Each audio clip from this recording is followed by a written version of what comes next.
शेख अब्दुल वाहिद रहाज़ो फरमाते हैं कि एक बार मैंने अल्लाह ताला से दुआ मांगी कि ए अल्लाह, आपको जन्नत में जिसको मेरा साथी बनाना है, दुनिया में ही मेरी उससे मुलाकात करा दीजिए।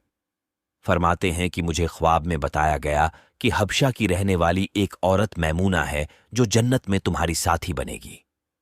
लिहाजा मैं उस बस्ती की तरफ चल पड़ा। जाकर बस्ती वालों से पूछा तो उन्होंने कहा कि वह तो बकरियां चराती है और इस वक्त बाहर कहीं बकरियां चरा रही होगी। फरमाते हैं कि मैं चल पड़ा। जब मैंने बस्ती से बाहर निकलकर देखा तो हैरान हुआ कि बकरियां एक ही जगह पर चल रही हैं और इधर उधर भागती भी नहीं हैं, और एक औरत पेड़ के नीचे खड़ी नमाज पढ़ रही है। जब मैंने गौर किया तो मैंने देखा कि जहां बकरियां चर रही थीं, वहां उस चारागाह के किनारे कुछ भेड़िए बैठे नजर आए। उन भेड़ियों की वजह से वे बकरियां कहीं बाहर नहीं भाग रही थीं और एक जगह पर ही चर रही थीं। जब उस औरत ने सलाम फेरा और मुझे देखा तो कहने लगी, अब्दुल वाहिद, अल्लाह रब्बुल इज्जत ने मुलाकात की, वायदा गाह तो जन्नत बनाई है, तो फिर तुम दुनिया में कैसे आ गए?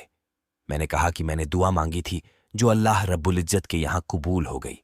मगर अब मैं आपसे एक बात पूछना चाहता हूं कि मैंने ऐसा मंजर तो कभी नहीं देखा कि आप नमाज पढ़ रही थीं, बकरियां चर रही थीं और भेड़िए बैठे हुए थे और वे बकरियों को कुछ नहीं कह रहे थे।